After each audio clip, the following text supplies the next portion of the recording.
Fala galera ligada em Jesus, eu sou Lucas Santos e nós estamos aqui para tratar de um tema tão importante para a igreja, que é a escatologia.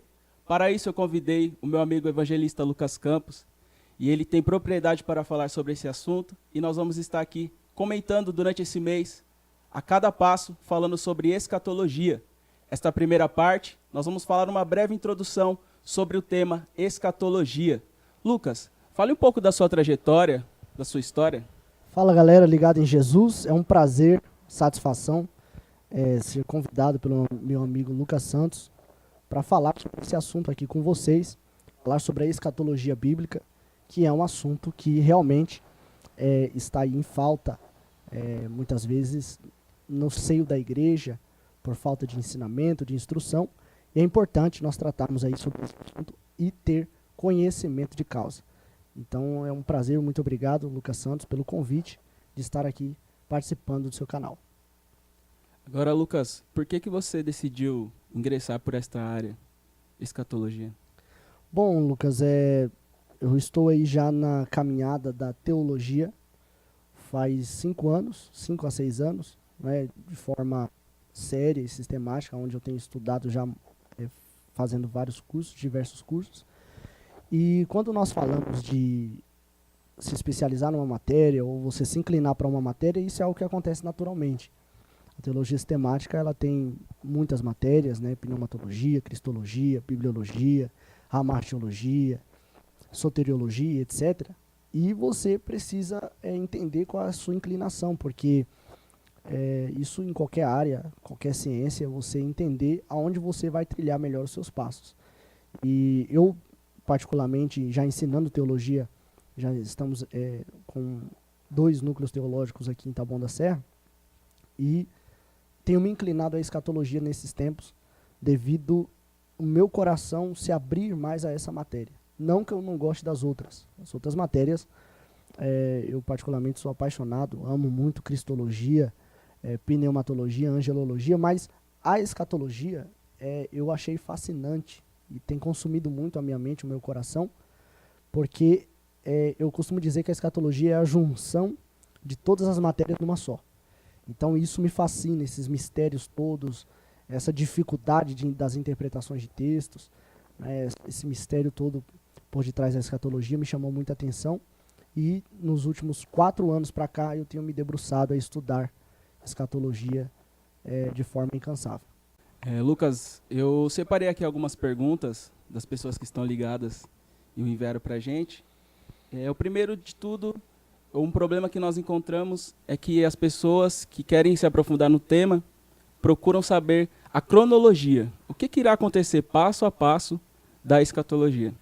É importante deixar claro, Lucas, que, de fato, em relação à cronologia, há uma complexidade e há uma dificuldade de muitas pessoas em estabelecer uma cronologia dos fatos que acompanham e que permeiam a escatologia. Isso porque existem diversas linhas de interpretações, formas de se olhar. Então eu vou apresentar uma cronologia que seja uma das mais coerentes, que é uma das mais aceitas dentro de uma linha dispensacionalista, tá? Então eu vou explicar com base naquilo que eu tenho estudado, que eu tenho visto, e é uma visão que tem sido assim uma das mais coerentes atualmente no Brasil, principalmente no nosso meio pentecostal. Por muito tempo, a escatologia deixou de ser estudada e eu vejo agora uma necessidade, e muitas pessoas têm se aprofundado no tema, e há muita confusão hoje em dia. Então, primeiro de tudo, o que é escatologia? Então, é importante salientar uma coisa aí que você disse, que é a falta de estudo do assunto, ou a falta de atenção que o assunto tem. Isso se dá pelo fato de que, como eu disse, a teologia sistemática ela tem diversas matérias, e cada matéria foi recebendo a sua atenção no decorrer da história da igreja. Nós temos aí a teontologia, ou teísmo, que é o estudo sobre Deus, tendo muita atenção no começo da igreja, no século II, século III, cristologia, né, a pneumatologia ela não recebeu tanta atenção assim, pouca atenção no período do século III ao século IV, angelologia também, só que a escatologia parece que já fez jus ao nome, porque escatologia é isso, é o estudo das últimas coisas, e essa matéria ficou por último. Ela passa a receber mais atenção do século XVII, XVIII para cá, E essa escatologia que nós temos desenvolvida hoje se dá por muitos estudos, que muitos estudiosos, teólogos, vieram desenvolvendo desse tempo para cá. Então, foi a matéria que recebeu menos atenção em toda a história e começou a ser mais estudada ultimamente. Então, isso se dá também pelo fato de que é difícil interpretar os textos, é complicado interpretar os textos, e tudo que é mais complicado acaba sendo realmente pouco analisado, pouco buscado. Porque é um desafio, você romper as barreiras da interpretação, você buscar de Deus para interpretar. Então nós contamos principalmente também com a iluminação do Espírito, para entender todas essas questões da escatologia. Quais são os temas que abordam a escatologia? Quando nós falamos dos temas que abordam a escatologia, é importante observar que a escatologia ela é dividida em duas partes, tá? Ou, na verdade, depende da forma que você vai olhar a escatologia, porque tem a escatologia individual e a escatologia geral. Só ratificando que escatologia é uma palavra que é uma junção de dois vocábulos gregos, scatos, último, logos, estudo, linha de raciocínio. Então é o estudo daquilo que vem por último. Então, a escatologia individual vai estudar o que vem por último na vida do ser humano. Ou seja, vida pós-morte, consciência pós-morte, para melhor, não vida pós-morte não. Consciência pós-morte, estado intermediário, onde se aguarda a ressurreição. E temos também a escatologia geral, que vai falar das últimas coisas que vai trazer o desfecho da história da humanidade. Existem várias correntes, como todos os assuntos. Escatologia também existem várias correntes. Você pode falar algumas correntes de pensamento? Sim, como eu disse, do século XVII, XVIII para cá, começou a ter mais atenção a escatologia e por isso surgiu muitas linhas de interpretações. Tá? Eu poderia falar aqui de muitas delas, mas eu quero me ater às principais. Lembrando que a minha forma de ver é no método literal de interpretação das profecias. Tá? Nós temos aí, partindo do pressuposto do arrebatamento, no mínimo 4 linhas de raciocínio. Primeiro é o pré-tribulacionismo. Tá? O arrebatamento acontece antes da grande tribulação, segundo essa escola de interpretação. Temos o mid-tribulacionismo, que o arrebatamento acontece no meio, na metade da grande tribulação, segundo essa visão. Temos o pós-tribulacionismo, que diz que o arrebatamento vai acontecer após a grande tribulação. E temos a quarta linha de raciocínio, que é o arrebatamento parcial. Jesus arrebata parte da igreja antes e parte da igreja depois do arrebatamento. E isso é o que defende os parcialistas, tá? Mas deixando claro que eu sou pré-tribulacionista, assim como grande parte aí das igrejas pentecostais, até neopentecostais, que nós fazemos parte, né, do meio pentecostal. E o pré-tribulacionismo hoje ele é bem mais aceito, inclusive no Brasil. Lucas, escatologia tem todo um trabalho a ser feito e o profeta Daniel escreveu sobre 70 semanas e isso intrigou muitas pessoas por causa da contagem. Como fazemos essa contagem e o porquê dessas 70 semanas? Então, só salientando também, nós falamos agora sobre as linhas de interpretação, nós temos total respeito por aqueles que pensam diferente de nós. Algumas pessoas pensam diferente, alguns que são pós-tribulacionistas podem assistir esse vídeo, outros que são mid-tribulacionistas, outros que acreditam no arrebatamento parcial. Mas nós respeitamos todas as linhas de interpretações, lembrando que nós temos também nosso posicionamento. Então, quando nós falamos das 70 semanas de Daniel, nós estamos falando sobre a profecia cerne da escatologia, ou seja, toda vez que você for estudar escatologia e alguém não te ensinar as 70 semanas, já está errado.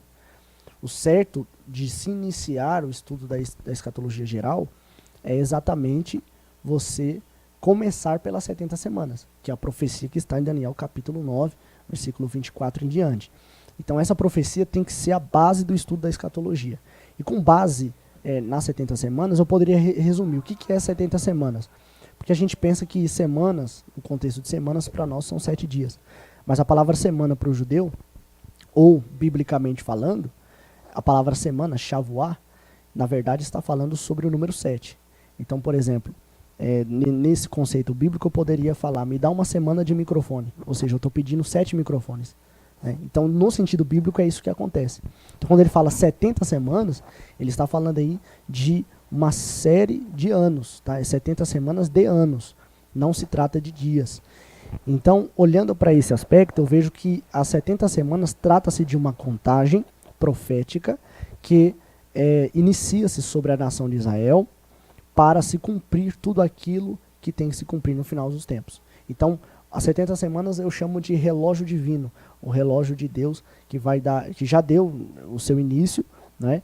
E nós acreditamos que agora existe uma pausa profética entre a 69ª e a 70ª semana. Nós estamos no período da graça.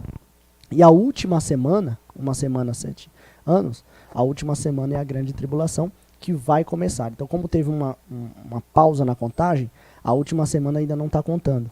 Quando essa pausa terminar, vai voltar o relógio novamente, e aí a última semana é a grande tribulação. Então nós vemos dessa forma. Nós acreditamos, dentro do método literal de interpretação, que essas 70 semanas representam 490 anos literais, e está se cumprindo profeticamente. 483 já se cumpriu, falta 7 anos, que, como eu disse, é a 70ª semana. Houve uma pausa profética na contagem, e aí vem a última semana, que nós chamamos de grande tribulação, que durará 7 anos. Então essa contagem ela começou após o cativeiro babilônico, né? Isso. E terminou quando a mulher Ciro-Fenícia chamou a atenção de Jesus. Uma gentia chamou a atenção de Jesus. Exatamente, porque quando eu falo que as 70 semanas é uma espécie de contagem profética, eu falo isso exatamente voltado não só à nação de Israel, mas à igreja também. Então é como se a mulher Ciro-Fenícia, que foi atendida por Cristo depois de muitos dias, a Bíblia diz que muitos dias ela ficou pedindo misericórdia. E Jesus foi claro e educado, na verdade, e ele foi obediente em dizer que ele foi enviado às ovelhas perdidas da casa de Israel. Mas ele viu uma tamanha fé naquela mulher, que era gentia, não era, no caso, judia. E aí eu costumo dizer que Deus interrompe o relógio de Israel e aciona o relógio da igreja. E aí inicia o período da graça. Depois, profeticamente falando, dentro do aspecto da eclésia, da igreja, esse relógio também será pausado para iniciar de novo o relógio da grande tribulação, porque na grande tribulação haverá pessoas que serão salvas, tá? Já adiantando algumas coisas, mas acredito eu que o funcionamento de igreja, o funcionamento de uma eclésia será extremamente resumido. Então, por isso que esse período nós chamamos de período da igreja, ou dispensação, que é o período que nós estamos vivendo. Tudo se dará através do arrebatamento da igreja. Porém, Sim. Jesus disse em Mateus 24 alguns sinais que precedem o arrebatamento da igreja. Sim. Pode falar algo sobre isso? Sim, olhando para esse aspecto dos sinais que precedem o arrebatamento, é importante observar o seguinte. Como você mesmo disse aqui, o arrebatamento ele é o start. Tá? Ele é o start dos eventos escatológicos, ele é o start de tudo aquilo que vai vir. E esses sinais, eu quero deixar claro para todo mundo que está assistindo aqui, Jesus nunca orientou a igreja a observar sinais nenhum. Tá? É importante observar isso. Nós não temos uma ordem de Cristo e nem ordem direta dos apóstolos dizendo assim, observe os sinais, observe os sinais. Não, nós temos uma ordem, nós temos ordem direta dos apóstolos e do próprio Cristo em esperar do céu a manifestação do Filho de Deus, ou do Filho do Homem. Então nós temos que estar todos os dias prestando atenção no céu, olhos fitos no céu, esperando e aguardando ansiosamente a volta dele. Não estar preocupado com sinais. Só que, aí alguém pergunta, o que nós fazemos com Mateus 24? Mateus 24, na introdução do capítulo, nós temos ali, no mínimo 3 perguntas.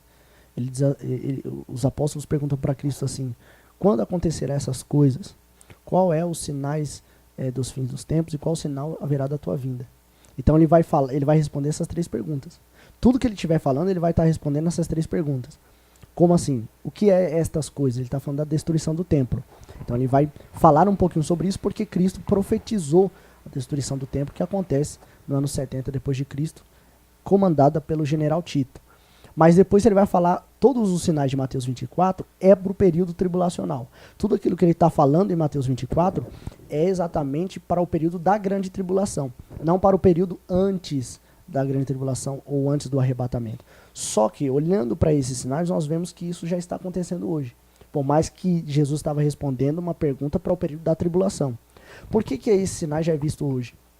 Porque, é como diz, eu gosto muito dessa colocação, Gabriel Oliveira Porto, que é um grande estudioso de escatologia, tem um livro fantástico, que é o Manual Prático de Escatologia dele, até faço a indicação para vocês, tá? Ele fala uma expressão muito interessante que ele diz assim que as sementes desses sinais já estão germinando e nós vemos reflexos desses sinais antes que eles realmente aconteçam, como Jesus falou na grande tribulação. Então nós temos falsos profetas, nós temos sinais físicos nos terremotos, fome, peste, etc. Tanto sinais físicos quanto espirituais. Espirituais também. Porque assim, os sinais espirituais, eles são, digamos assim, eles recebem um grau um pouco maior de importância devido ser na vida da igreja. Então, por exemplo, os físicos sempre acontecem. Do ano 1600 para cá, nós temos uma ocorrência de um pouco mais de 10 mil terremotos aproximadamente, segundo um dado. Nós temos também aí aproximadamente 24 mil pessoas que morrem por dia de fome, também é um sinal apontado por Cristo em Mateus 24, é reflexo que já está acontecendo hoje, mas os sinais espirituais estão na vida da igreja. Falsos profetas, muitos se levantam hoje dizendo que foi Deus que enviou, que foi Deus que chamou, e na verdade são falsos profetas porque a sua mensagem não é mensagem fundamentada nas escrituras, na base da fé das escrituras, a nossa fé fundamental, ou seja, sangue de Cristo, cruz do Calvário, arrebatamento, inferno, céu, salvação, pecado, arrependimento. Então, se a mensagem deles não tiver isso, eles ou são falsos profetas, ou estão no meio, ou pregando, na verdade, aí, a mensagem do sistema de falsos profetas. Temos aí também as falsas doutrinas, como sinais, e essas falsas doutrinas, eu não me refiro somente às seitas e às heresias que nós conhecemos muito bem, mas me refiro também a falsas doutrinas dentro da própria igreja. Pessoas que creem errado, porque interpretam as escrituras errado, e porque também não têm conhecimento das escrituras. E isso faz com que as falsas doutrinas sejam mais aceitas, porque as falsas doutrinas são muito atraentes. E se a pessoa não tiver aí uma estrutura na palavra de Deus, ela vai ter dificuldade na questão de identificar o que é uma falsa doutrina ou não. Então é importante nós termos conhecimento da Bíblia por causa disso. E também temos a apostasia, né? Como disse aí o próprio Senhor Jesus, dizendo que por se multiplicar a iniquidade, o amor de muitos iriam se esfriar. Então isso é refletido já hoje, não é? Porque esse amor é um amor cerimonial, um amor de você prestar culto, de você adorar a Deus. Então a iniquidade faz com que esse amor se esfrie, porque as pessoas praticam iniquidade só pratica aquele que é crente, né? Então aquele que já tem uma caminhada com Deus, então ele pratica coisas que ele praticava antes, e aí aquilo se torna normal na vida dele, torna-se uma iniquidade e acaba prejudicando a fé dos outros, né? Então é um sinal também que nós vemos aí refletido nos dias atuais. Então a apostasia é um dos pontos mais cruciais, né, para anteceder a volta de Cristo. Sim, exatamente. Isso também porque nós vemos, tem um texto de 2 Tessalonicenses, capítulo 2, versículo 3, que diz que, Paulo explicando aos Tessalonicenses acerca do arrebatamento, ele diz que não seria de qualquer forma, porque alguém chegou na igreja de Tessalônica dizendo que Jesus já tinha vindo, que o arrebatamento já tinha acontecido. E aí ele diz que não seria de qualquer forma assim, porque antes viria a apostasia. Depois se manifestaria o filho da perdição, o filho da destruição. Então essa apostasia, de fato, torna-se aí um abandono da fé, né? Um período difícil, um período complicado que a igreja estaria passando, que precede ao arrebatamento. Nós ficamos por aqui, que você possa assistir o próximo episódio da série sobre a escatologia. Não perca a sua fé, que seu amor possa ser firme em Jesus. Quem é ligado em Cristo tem a sua fé inabalável. Se ligue em Jesus. Deus abençoe.